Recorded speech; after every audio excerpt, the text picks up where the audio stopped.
So Tinubu just wake up and said, Ebi Lokon, it's my turn to become president, only for him to come and turn Nigeria upside down.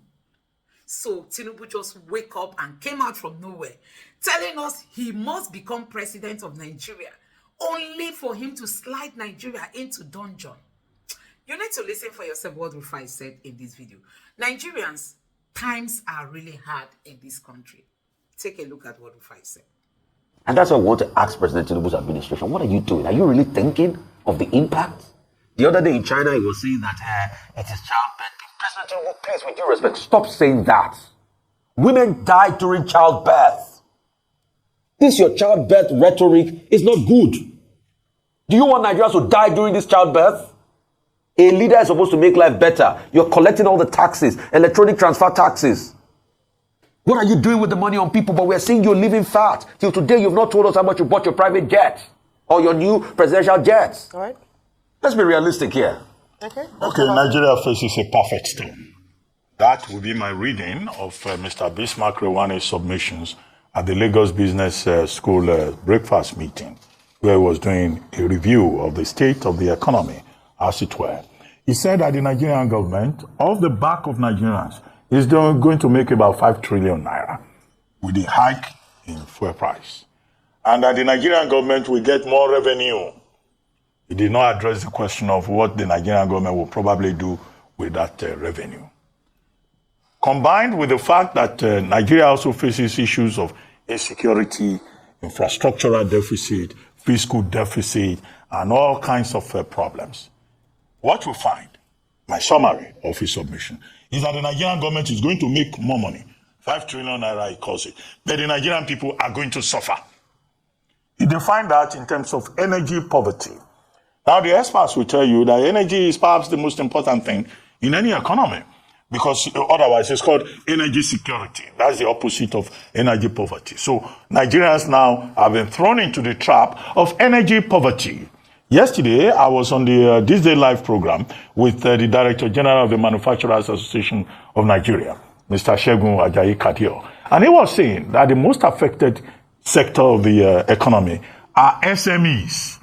These SMEs operate at the level of connection with the people. Most SMEs are having to shut down because they don't have access to petrol, they don't have access to electricity, diesel is expensive.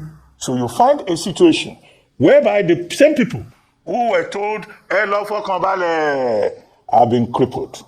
We now find ourselves, unfortunately, in a situation whereby President Muhammadu Buhari, now in his Daura village in Katsina, will be laughing. He will say, okay, I think these Yoruba people, they say they know the economy.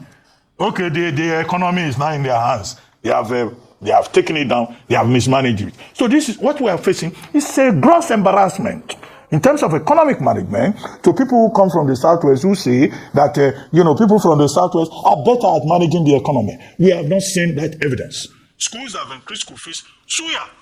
Do you know that a stick of suya now is 1,850 naira? We can't even eat suya again. All within a space of 1 or 2 weeks. So somebody is telling me it's island suya. Okay, even the one that is not island, even Surulere, they have increased the cost of suya, common suya, just to eat, barbecued meat. It's luxury goods now. Yeah? It's luxury goods now. It's not luxury. You should be able to get protein. Even fish has become more expensive. Yeah. But in any case, the point I'm making is that Nigerians are growing. Look at Lagos. The city of Lagos that is supposed to be the business capital of Nigeria. It is ghost town. How many vehicles do you see on the road now? People are rationalizing their lifestyle. Lifestyle is affected. Families are affected. Husbands now are beginning to go to the market to make sure that, madams do not top up chop money in the family because of what has been imposed. And yet our leaders, leave it off. So this is the whole thing that I think I get from Bismarck Rewane's intervention. 3 weeks ago, the same Mr. Bismarck Rewane talked about per liter fuel going up to about 1,250 naira per liter. Now, at the moment, they say it's about 897, 1,000 naira in some places. If it goes up to 1,250 naira per liter, he imagined what will happen. He said there will be social unrest. Because Nigerians, as Joe Ajero is saying, will feel betrayed. Nigerians will feel that, they are being punished with whips and scorpions. While at the same time, people in government are living it up. They are asking us to make sacrifices. They are not making sacrifices. In fact, Mr. Iwane also pointed out that the GDP growth that was reported in Q2, nobody should jubilate about it because there will be inflationary pressures. In other words, all the things I've been describing is about the inflationary pressure that he talks about. So if inflation goes up again, how will people live in a country where there is insecurity? And on top of it all, the Dangote refinery and the NNPC Limited, over the weekend, there's this back and forth about pricing. NNPC Limited says, look, Section 205 of the Petroleum Industry Act prescribes that market forces should take over. So anybody that wants to buy from Dangote refinery should go and buy there. NNPC says it doesn't use any monopoly. Dangote refinery issued a statement saying, look, it's NNPC Limited that is fixing the price. So in the midst of all this confusion, we are in a quandary. So our future, immediate future, hangs in the balance. And the pain is much. The people used to say, even power before. Look, this thing has even gone beyond hunger. It's gone beyond hunger. Life is very difficult. You don't know what it means to be the head of a household. The punishment is serious. And those who claimed, who promised that there will be renewed hope, they should not allow that hope to disappear completely. This, again, is my major takeaway from the submissions of Mr. Iwane. We should not wait till there's that social unrest. Some people have started notice that they will go on strike, they will go into the streets on October 1, driven by the pain of hunger and the reality of hunger. President Tinubu should not allow that to happen on his watch. The problem is foreseeable. The problem is preventable. Preventable and foreseeable. Energy security or energy poverty, as Mr. Bismarck Iwane positioned in his paper at the Lagos Business School. And the detail of that is in this day newspaper of today, and I think it's an important read where he breaks down the effect of this recent hike in petrol prices. Yes, the analysts, the economists have made, an argument or perhaps a case for the need to remove subsidy and for Nigerians to begin to pay market-reflective prices for PMS. However, the truth is that we are not able, as we currently are as a nation, to handle the effect of this price hike. And that is one thing that we've consistently said, that if you're going to phase out fuel subsidy, if you're going to remove it, then you have to ensure that you have a conducive environment to be able to handle the shocks of it. Energy poverty is simply when a household has to reduce energy consumption to a degree that it begins to affect life and livelihood as a result of certain parameters, one of which, of course, as we've seen recently, is an increase or a lack of affordability of energy costs, and one of which is the PMS, which a number of people would say for developing countries or emerging nations like Nigeria, it's the engine that drives civilization, that's energy. Now, what happens are the ripple effects of the consequence of energy poverty, and we've already broken it down, as Mr. Bismarck Iwane also breaks it down in his presentation. Beyond the obvious, which is that people will begin to reduce their energy consumption. We can see that already. Less people are using their cars. We see on the roads, people are finding ways to, or devise means and ways to be able to get or transport themselves to work, essential travels only. And we have in homes and houses where people are unable to afford to use their backup power generation as a result of the cost of fuel prices. We look at the fact of schools and other businesses that have been affected by the cost in price.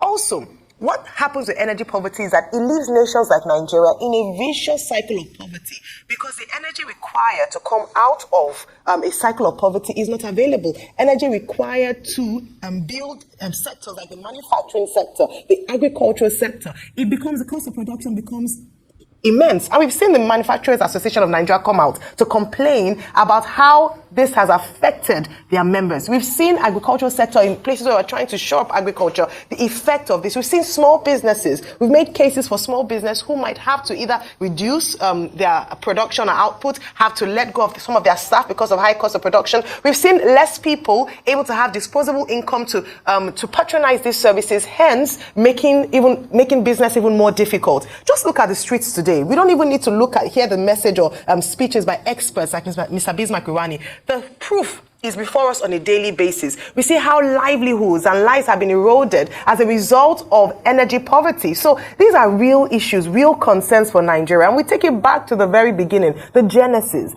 on Inauguration Day 2023, when the president announced that subsidy was gone, and the criticism afterwards that whilst this was a good move and it was an inevitable end for Nigeria, unfortunately, it wasn't well thought out. Obviously, consultation wasn't had with critical stakeholders that this would affect. It is now time for us to begin to look for ways to bring ourselves out of what we find ourselves. And I'm looking forward to Rotus's segment next, and let's see what he would say, because Rotus has always been an advocate for fuel subsidy removal, and he said, oh, let us put it in other areas. Let's see what his solution would be. Strengthen the exchange rate of the naira as liquidity decreased, but it may instigate social unrest as citizens react in frustration.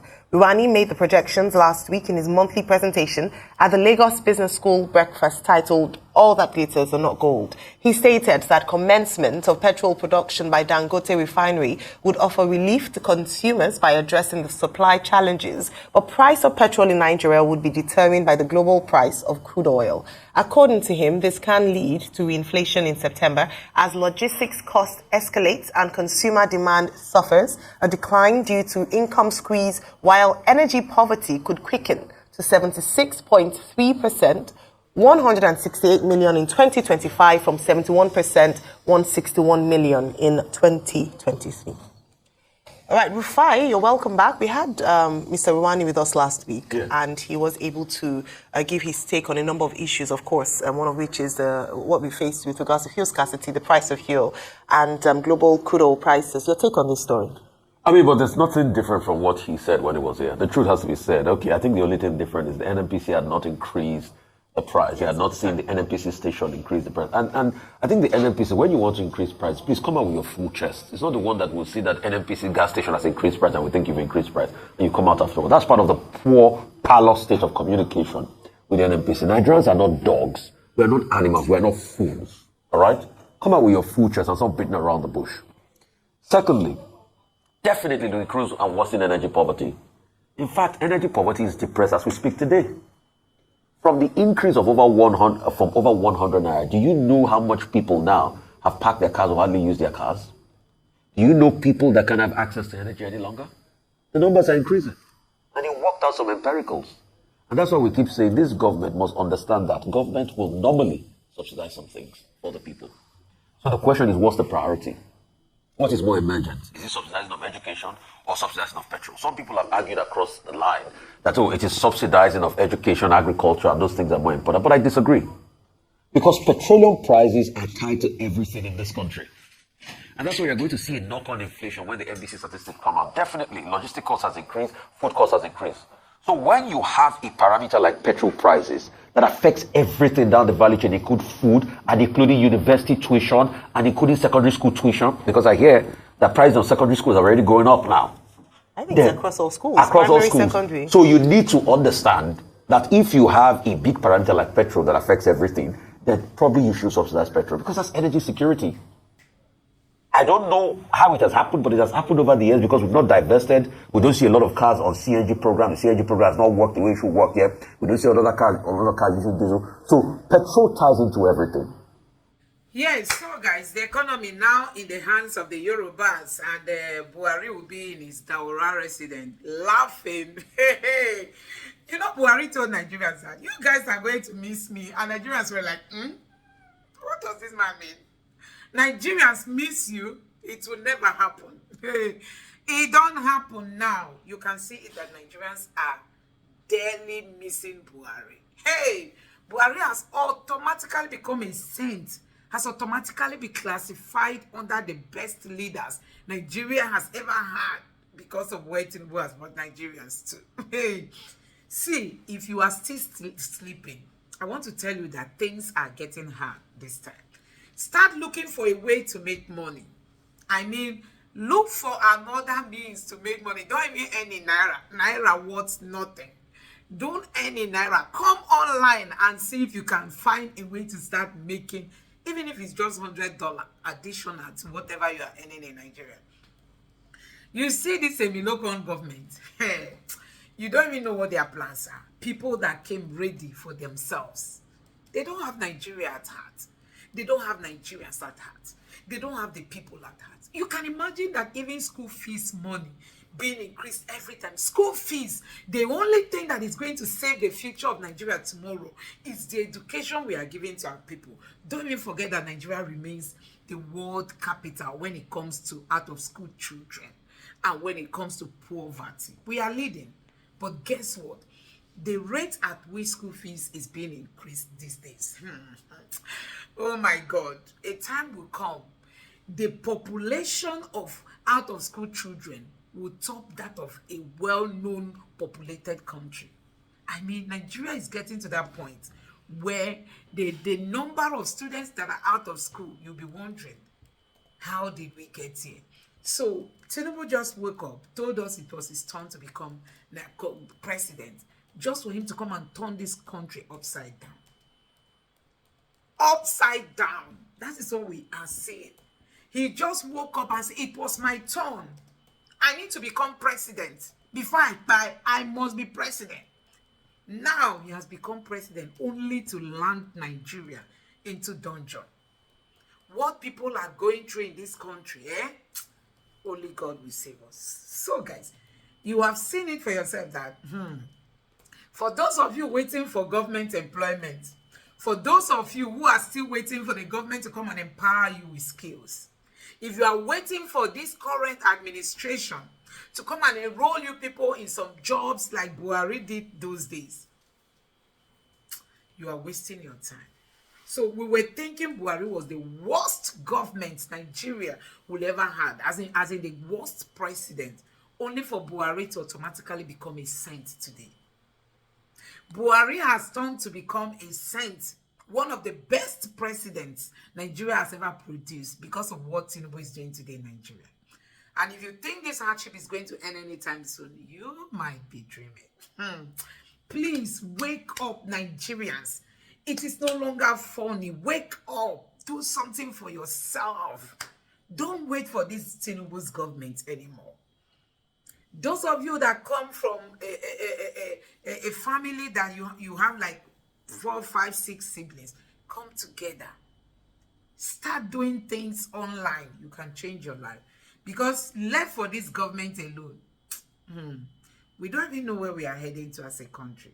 They don't mean well for Nigerians. They don't mean well for you and I. And that is why I keep urging people. If you are still sitting down, maybe you are a core member and you are waiting to come out to get job. There is no job. We'll hear it now. You better start empowering yourself. Start empowering yourself. Come online and look for tasks you can be, as in skills you can use to make money so as to better your life. As for Tinubu, he has achieved his purpose. He said his aim was just to become president. And actually, that is what he has become. And if you are thinking of him bettering your life or making your life better, you are wasting time. His goal was just to become president. And yes, he has become president. May God never allow him to come back second time. Let me know what you think about this video in the comment section below. Please don't forget to subscribe to the channel, turn on the notification bell. Please give this video a like so that YouTube can recommend it to others. And let me know your thoughts in the comment section below. Thank you.